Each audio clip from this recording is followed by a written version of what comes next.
yang kedua tentang layout majalah, kemudian yang ketiga adalah materi terakhir sebelum semester ini tentang judul, lead, dan ending ya, itu nanti saya share. Yang selanjutnya adalah masalah UTS ya. Saya mulai dari yang paling gampang dulu, UTS. UTS itu tanggal 8 ya. Artinya hari Senin depan ini kita UTS, sekarang tanggal 4. Nah, UTS itu saya bikin mudah buat kamu. Udah saya kirim melalui Google Form. Ini gampang nilainya, gampang memilihnya. Dan kalau kamu ingin berpartisipasi dalam membuat soalnya, saya terbuka. Nanti saya masukkan soal kamu dalam pertanyaannya ya. Serah mau kirim 1, 2, 3, 4, atau 50 sekalian. Tentu saja soal itu nanti saya revisi sedikit bahasanya atau formatnya ya, agar sesuai dengan soal UTS. Bagi yang berminat silakan share di grup, atau sebenarnya sih di grup ya. Kalau Japri itu kadang-kadang saya nggak kelihatan. Itu yang paling mudah. Kemudian masalah pertama adalah saya ingin membahas tentang, menyampaikan, seperti itu tidak membahas lagi, tulisan kamu ya. Sesuai dengan jadwal yang kita bikin, tulisan kamu itu harus selesai saat-saat ini ya. Jadi pas UTS atau sekarang setelah UTS, majalahnya itu udah selesai. Nah, memang tidak mungkin membahas semua tulisan kamu satu persatu. Jadi apa yang kita bahas itu kemarin sampel aja ya, sampel. Sehingga bagi yang lain yang tidak dibahas bisa mengambil hikmah ya dari pembahasan tersebut. Toh semua masalahnya sama sebelumnya kan. Masalah adalah pemilihan topik, angle, gitu kan. Terus nanti akan ketemu masalah judul dan panjang tulisan.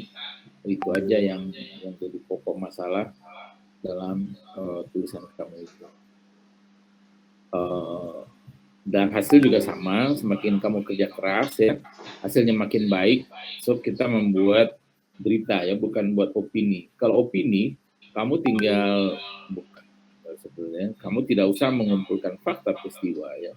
Itu kalau opini kamu tinggal mengolah data yang ada sesuai dengan kemampuan kamu, lalu kamu tuliskan.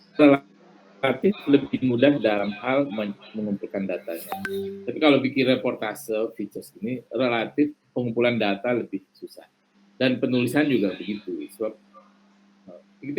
ketika kita menulis features, kita harus menahan diri ya, bahwa opini kita tuh nggak masuk dalam tulisan. Kita berusaha untuk menjadi objektif ya, tidak memasukkan opini kita dan tidak berpihak pada hal yang kita tulis.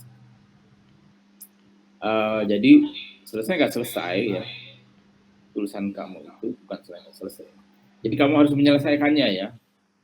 Hari ini kalau bisa sih ya, hari ini kamu selesaikan sebaik-baiknya dan kamu kumpulkan. Nah, dalam menyelesaikan itu jangan lupa kamu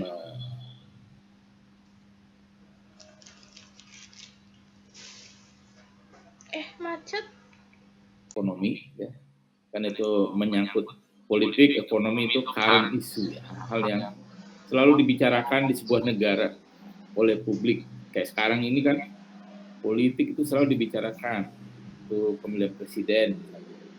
Kemudian ekonomi juga begitu, karena ketakutan kita pada resesi ya, ketakutan kita pada masa depan anak-anak kita tidak dapat kerjaan, itu adalah masalah ekonomi, pembangunan. Itu selalu muncul di setiap rubrik.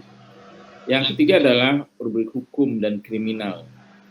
Hukum dan kriminal itu bacaan menarik bagi banyak orang ya, dan selalu terjadi hal-hal yang di luar perkiraan ya, di luar perkiraan, di luar akal sehat kadang-kadang, yang dramatis ya, yang membuat orang ingin lebih tahu. Misalnya ini yang hari ini terjadi kemarin ya, penembakan di kantor Majelis Ulama Indonesia oleh seorang petani yang datang dari Lampung, khusus datang ke MUI bawa senjata angin ya, bukan senjata tajam, bukan peluru tajam, tapi senjata angin. Tapi bisa mematikan, kan senjata angin itu ditembakkan ke kepala juga mati. Ya, otaknya bisa menjadi kerja atau lepat di jantung, jantungnya bocor. Dia datang ke MUI dan dia menembak karena ulama yang ingin ditemuinya itu sedang rapat, dia nggak mau menunggu, lalu ditembakkan senjatanya itu ke tembok dan mantul kena resepsionis kalau misalnya.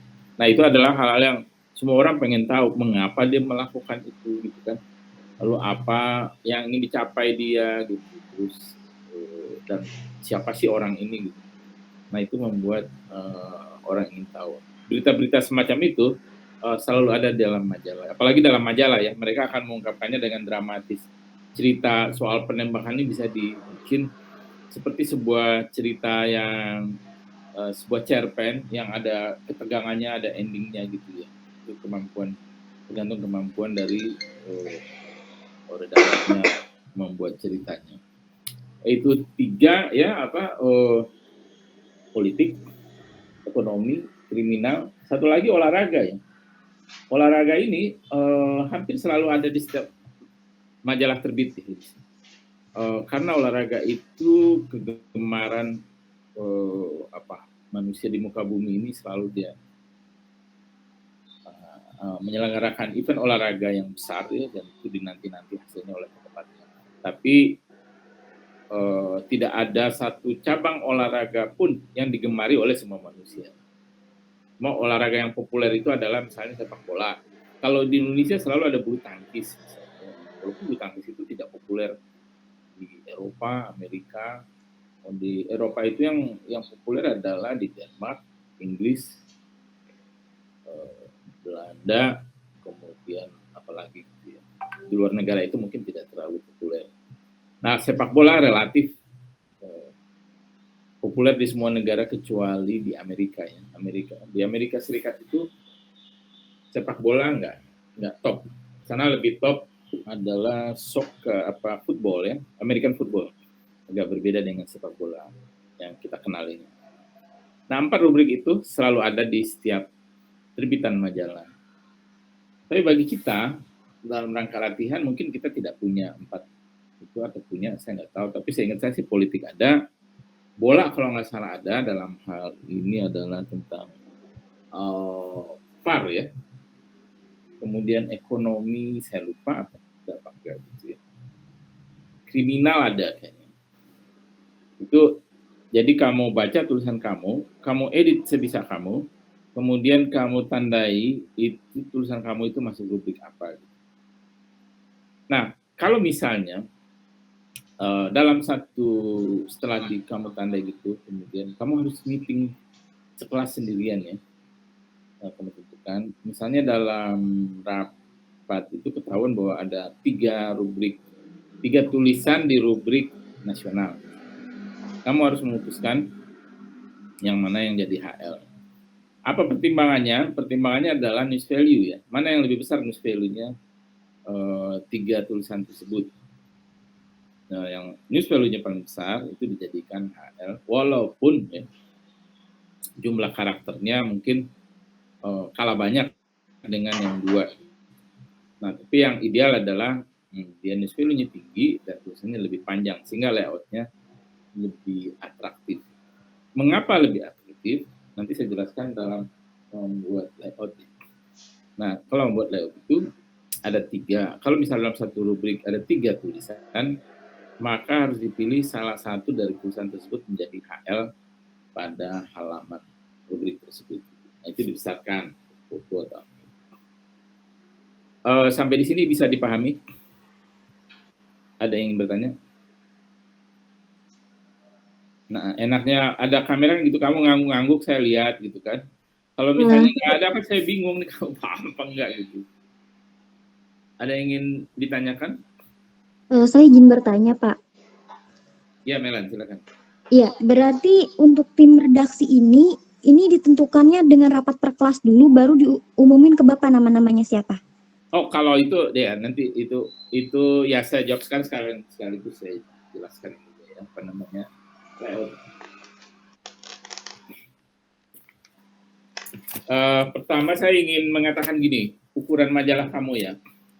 Ini saya ada majalah.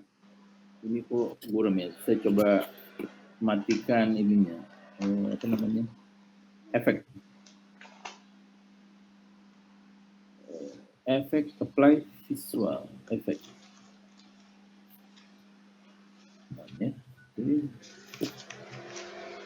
Nice. Di kamu terbalik ya bacaannya temponya? Enggak terbalik kok, Pak. Enggak ya, bisa kok terbalik ya. Oke. Jadi ini ada beberapa majalah, ini Tempo ya, majalah berita di Indonesia. Ya. Kemudian ini ada majalah Times. Ya. Time itu majalah di New York, tapi ini edisi Hong Kong. Yang mereka bikin ketika masih berjaya itu ada edisi Hong Kong, edisi Afrika, edisi internasional. Kemudian ini ada majalah lokal, Bobo ya, majalah juga ya. Terus ya 3 inilah, yang satu lagi juga sama ini Tempo. Apa yang kita dapat pelajari dari 3 majalah ini ya? Ini majalah anak-anak, majalah internasional, Time, dan majalah Tempo. Yang pasti adalah ukurannya sama ya. Ukuran itu mirip, beda-beda sedikit, beda-beda beberapa mili atau paling ya setengah mili ya marginnya, atas bawahnya bedanya. Artinya apa? Kalau kamu bikin majalah, ya ukuran segini.